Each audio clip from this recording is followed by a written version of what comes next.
Hi, so today I would like to read a message that I got on YouTube and use it as a reason to explain why I feel insurance is 99% bullshit. Lewis, I noticed in one of the videos that you did, particularly a video where you were sick, that you said that you do not have health insurance and that you have no plans on obtaining health insurance over the course of your lifetime.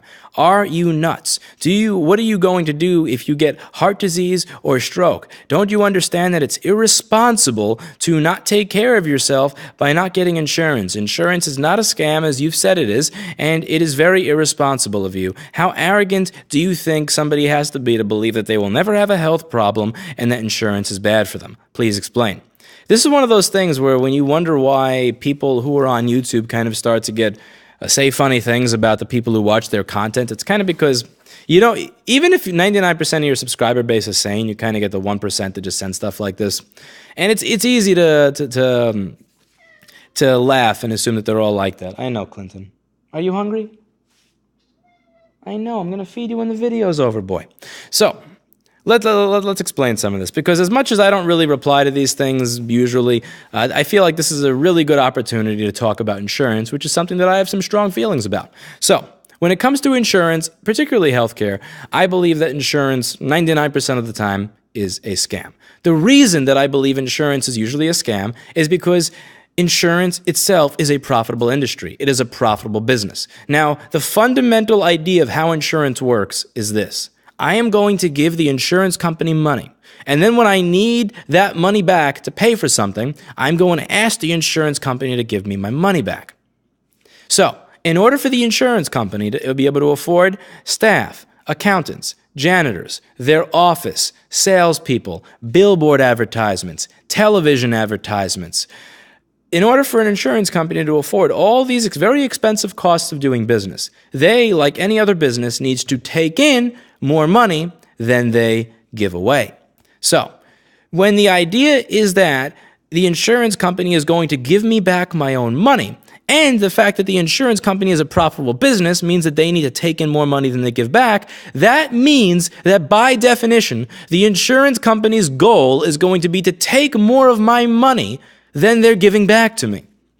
Why would I enter that type of business relationship? Why would I enter that type of transaction? It doesn't make any sense. I can simply take my own money and put that into my bank account, where every single dollar that I put into the bank account is readily available back to me if I ever wish to withdraw it. And you'll notice with insurance companies that they very often have policies in place that are designed to ensure that the standard average person never gets back the amount of money that they put into the insurance account. One great example with myself is when I opened the store in 2012 and I wanted to have everything done prim and proper and correct. I got this policy from the Hartford. It was some business loss of income insurance. The entire idea behind that policy was that if something were to occur within my business that stopped me from being able to do my core business and make money, some type of issue or disasters, crap happens, that I would be covered and that I would be paid by the insurance policy the amount of money that I would have expected to have received during that time period if my business were up and running. Now, what happened in the end of 2012? Hurricane Sandy. I forget if it was Irene or Sandy. It's pretty late at night. I think it was Hurricane Sandy. And what happened at the end of 2012, if you were in Manhattan, particularly the East Village, you'll know that half of it was underwater. And that, there was like water this high in the streets. You'll know that there was no electricity because a Con Edison power plant blew up, and that it was total pandemonium. There was no way in hell anybody was going to work in this environment. And just nothing worked. So I didn't go to work. There's no point in me opening up a computer repair store where I have no lights, I have no electricity, and if I open the door, that there's going to be a little flood that comes in because electronics don't like water. And even if I were able to fix the electronics faster than they were being water damaged by the hurricane, I can't turn on a soldering iron with no electricity. I can't test if a computer turns on the charger if there's no electricity for the charger. So I decide to see what I can do with my insurance policy with the insurance company, and they say that they're going to pay me $0. And I go, what do you mean? And they're all happy, and they're like, well, look at this page of your contract. You see where it says that it does not cover issues that are related due to water or liquid? And I go, well, okay, let's ignore the flood. This is not water or liquid related. This entire part of Manhattan has no electricity. Most of Manhattan has no electricity. As an electronics repair store, I need electricity. Because I have no means of getting electricity to the store, I can't do business. You know what their response was? Well, the power plant is why you're not getting electricity. I'm like, yes, exactly, not water. The power plant blew up because of water, and because the power plant blew up because of water, we're not giving you a dime.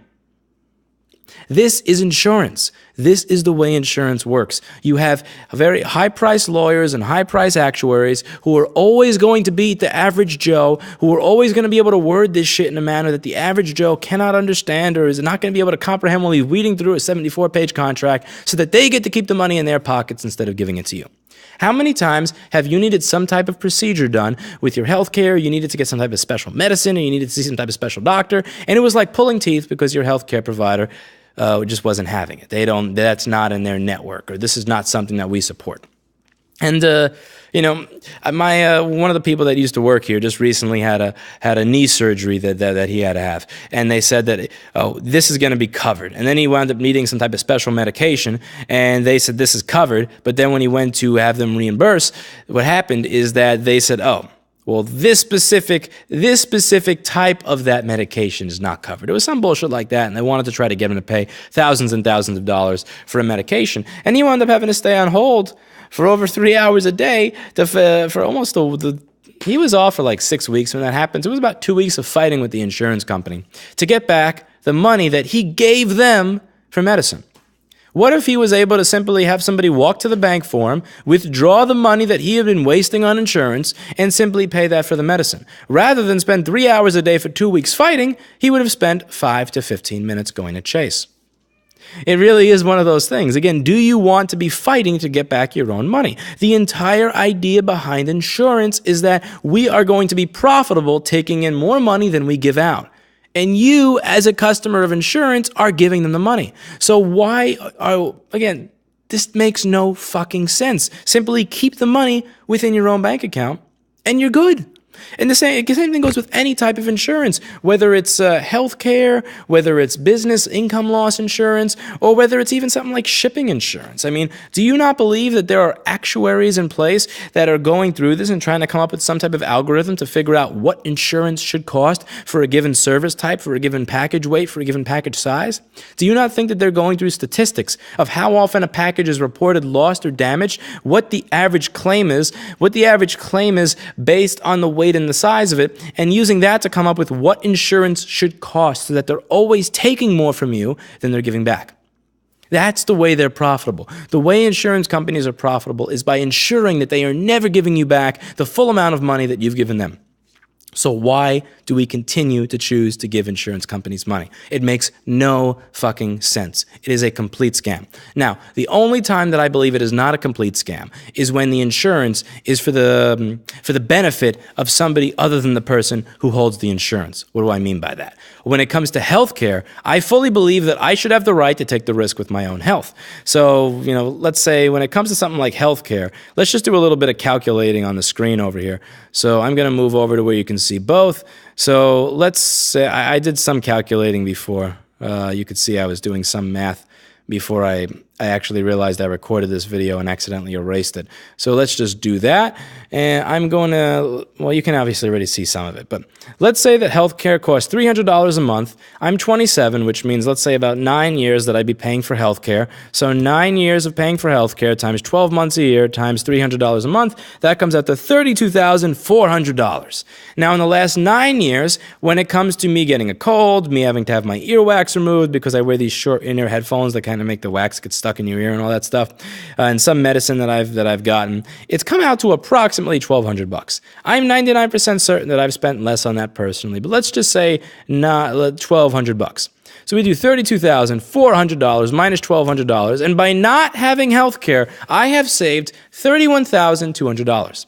And that's assuming that there's no copays. That's assuming that I never had to pay a copay to see a doctor.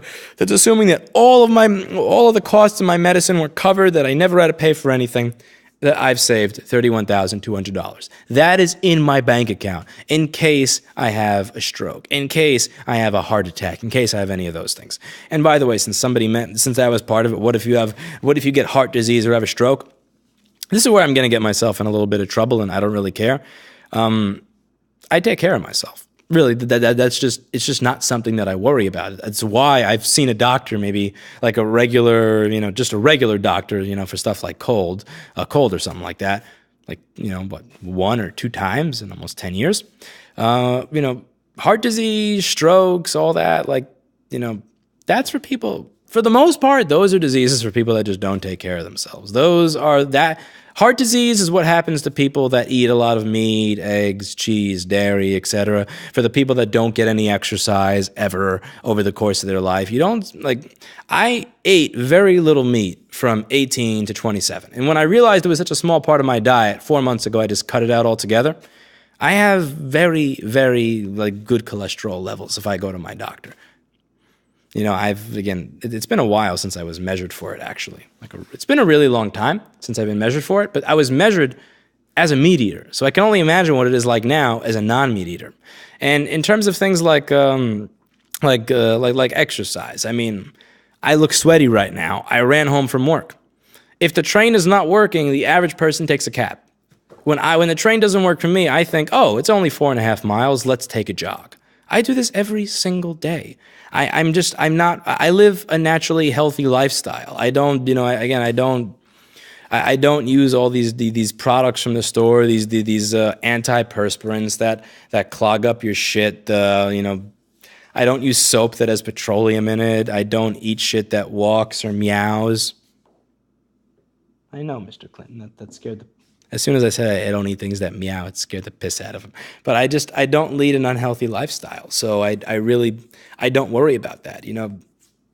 There are people that are going to say things like, oh, you can still get heart disease if you're a vegan. Oh, you can still get a stroke even if you exercise. Well, again, let's take a bet. Come back in 60 years and we'll see.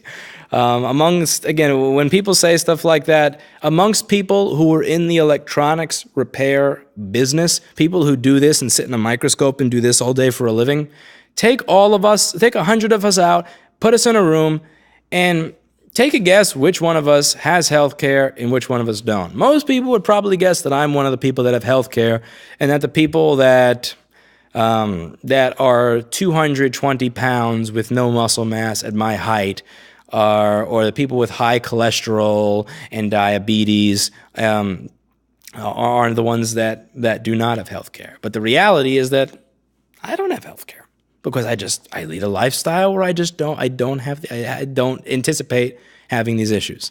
One of the things about cholesterol in general, when people talk about how that can contribute to these things and high blood pressure, it's not like that doesn't happen at the age of your 40s and your 50s, because that's the age where all this stops working. It's kind of a cumulative thing. People who eat at McDonald's and eat this fast food and eat this shit their whole life, that's cumulative. Every year that you eat crap, you're just adding onto the crap that's in your body. It's not like our bodies were programmed at age 45 to just break down and become pieces of shit. It's that means that for 27 years of your adult life, you treated your body like a piece of shit and just becoming shittier and shittier and shittier and shittier every year. That's just, that's always been my take on it. That's kind of like cumulative. So that if you kind of make sure each year that you're not crapping on your body, that you're not eating like shit, that you're not sitting down and doing nothing on your ass all day and then taking the train home and then wondering why you're out of shape, that you'll kind of be good. Some people bring up that I have a video where I got sick and I had a 102 fever, but yeah, I had a 102 fever. I also came to work and fixed all the boards that day. I get a cold maybe once a year. My resting heart rate is anywhere between 49 to 55, depending on how high stress a day I've had. If I take the day off and I just stay around my apartment, 49 resting heart rate. If I don't take the day off, 55 resting heart rate. Again, how many people in the electronics repair profession can say that their resting pulse is 49 beats per minute? Probably not a lot. But anyway, forgetting the health silliness, and I know I'm going to get a lot of flack on the whole idea that vegans don't have as many issues with heart disease, but it's not like a holier than thou thing. It's just It's just the truth. But when it comes to, let's say, insurance for other people, that's what I was getting into here. I understand that most people don't take care of themselves. And again, I have the right to not take care of myself. I have the right to take this risk. So if I get a heart attack at age 20, I would have only saved $2,400 at that point. I can't afford open heart surgery. Now, at my current rate of savings, I am going to have saved $50,000 to $60,000 to $70,000 by the time I'm at the age where I would get a heart attack, and that's just gonna be from money that did not pay for healthcare. So even if I do have a heart attack at that age because I decide, fuck it, screw a healthy lifestyle, I'm going to sit home all day and eat McDonald's, Burger King, and Wendy's, even if I do that, I will have enough money in my bank account to pay for the open heart surgery and recovery out of pocket by then. But that's my choice. So if I decide to not get insurance, I potentially screw myself over. I'm okay with the idea that I potentially screw myself over. However, I am not okay with the idea of potentially screwing other people over. What do I mean by that? Well, let's say you take things like workman's compensation, or let's say you take things like unemployment insurance. So the way the unemployment works in New York where I am, if I fire somebody or I lay them off, they are entitled from the government to a percentage of their earnings up to a certain amount until they find themselves a new job. Now, the way that this works is, let's say I fire somebody. Now, let's say there was no unemployment insurance. So let's say that I fire somebody because my company is not doing well. Let's say I fire them and I have $500 left in my bank account. And let's say it takes that person 8 months to find a job. Let's say they got paid $3,000 a month. If it takes them 8 months to find a job at $3,000 a month, that means that they will have received, let's say you're receiving 66 or 50, let's say you're receiving 50%. If you're receiving 50% of your salary as unemployment, that means that they would receive $12,000 over that time period. That's what they would have been entitled to while they were looking for a job, $12,000. If I have $500 left in my bank account because my business has failed, I cannot afford to give that ex-employee that amount of money. So in this situation, if I don't pay for insurance, I am screwing over somebody but myself. So a lot of people do not take actions in their own self-interest. Even, again, most people don't take care of themselves, even when it's their direct self-interest. Again, just look at how people eat. Look at how people exercise. Look at what people do to themselves. If you look at what most of the United States, what most of the people here do to themselves, it is so obvious that we do not even care about ourselves, much less other people. But look at it. People cannot be trusted to put aside money for themselves. How are you going to trust that people can be trusted to put aside money for other people? You can't. That's why I agree with things like unemployment insurance. That's why I agree with things like car insurance. That's why I agree with things like what was the other one? Workman's compensation. Let's say somebody gets injured at work and they can't come to work for 6 months. They have a right to I think, don't quote me on this. It's 1 a.m. and I'm not an attorney. I think it's something like 2/3 of their pay. So let's say I don't have the money in my bank account to pay somebody for 6 months to not come to work. What are they just not supposed to get paid because I'm a piece of shit business owner that didn't put together a safe work environment and then did not put aside money in case something went wrong? No. So insurance in that case is helpful because what insurance is doing is it's creating a safety net to ensure that even if you're an irresponsible piece of shit, that you're not screwed. Now again, I fully support my right to screw over myself. I believe I have the right to do what I want with my own money. But I don't believe that I have the right to screw over other people. So as much as I don't like paying workman's compensation insurance, as much as I don't like paying for things like unemployment insurance, I understand why they exist. Businesses are most likely to fire or lay people off when they don't have money in their bank account. So when you're most likely to get rid of employees, which is when they're going to need unemployment insurance, that's also when the employer is most likely broke. Same thing with cars.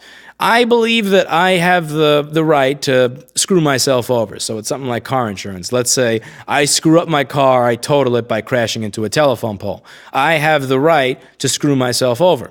Let's say that I drive my car and I drive into somebody else's car and I cause $20,000 of damage to somebody else's car. And it's my fault. I was the one who caused the issue. And I only have $500 in my bank account. Again, are we saying that it's totally cool that person should have to pay $20,000 out of their own pocket, even though they were not the one who fucked up their car? No, I think that's bullshit. And that's why I think things like car insurance are okay, because we're creating a safety net because, again, People cannot be trusted to take care of themselves, much less take care of other people. And their insurance creates a safety net that allows us to ensure that other people are not screwed over by our actions. But yeah, when it comes to things like healthcare, no, I don't find the value in it. Again, like if I have a heart attack when I hit age 50, which if you guys are still watching this YouTube channel and there's still a YouTube channel at age 50, you'll see that I'll be in totally perfect health. But if I have a heart attack at age 50, you know what I'm going to do? I'm going to withdraw $70,000 from my bank account with the money that I saved from not paying for healthcare, and I'm going to use that money to pay for my surgery.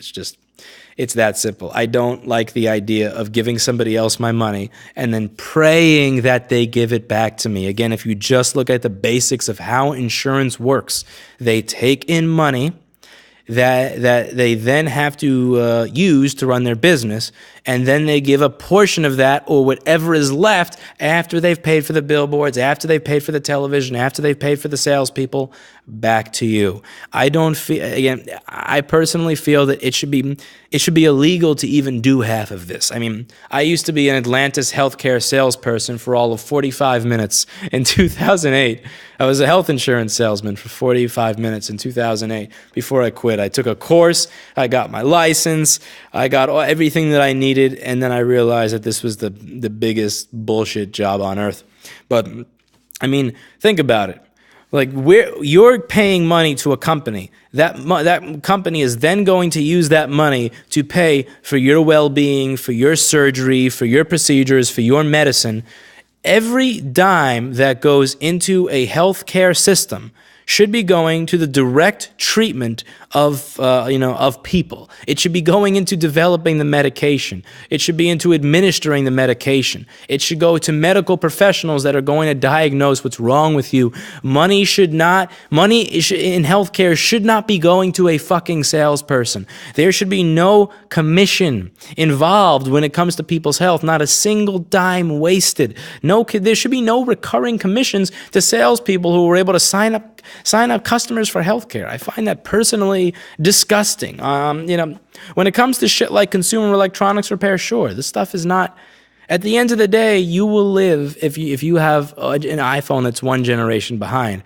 But there is a difference between life and death when it comes to treating your health and when it comes to surgery. And I don't think that anybody should be given the right to profit off of that besides the people that are actually doing the work, the people that are actually running the hospital, the people that are actually running the clinic. Like, health insurance salespeople that are good at their job should not be driving Benzes and bragging about how much money they make. Insurance, when it comes to that stuff, is just a disgusting scam that I want no part of. And I will not contribute to that system. And again, like, you take 100 electronics technicians and put me in a room with them and have a bunch of people poll which one of us, after we do a bunch of physical activity, maybe we play a little dodgeball, we play a little football, we go running around, we lift some weights, have a bunch of people rate who do you think is the one that is regularly checked out by a doctor and which one of us has no access to health care. I'm pretty sure most people are not going to guess that I'm the one that doesn't have access to health care. That the person that can run 4.5 miles without going is not the one that doesn't have access to health care. That the person that can lift 100 pounds over their own body weight is not the person that doesn't have access to health care. For the most part, the whole idea that what if you have a heart disease or a stroke? It's because the American diet leads people to have a heart attack and a stroke. I mean, it's very, very easy to go about taking some very basic steps to ensure that you don't have to worry about this over the course of your lifetime. And most people don't even bother. I mean, it's just, just take a look at what you put in your body, take a look at your activity, and ask yourself honestly, is what I'm doing healthy? And if the answer is no, or you can't bring yourself to give yourself an answer, then maybe focus on that rather than giving away $200 to $400 a month to an agency that gets to decide whether or not they're going to give you back the money that you paid them when you have a health problem that you probably could have prevented anyway.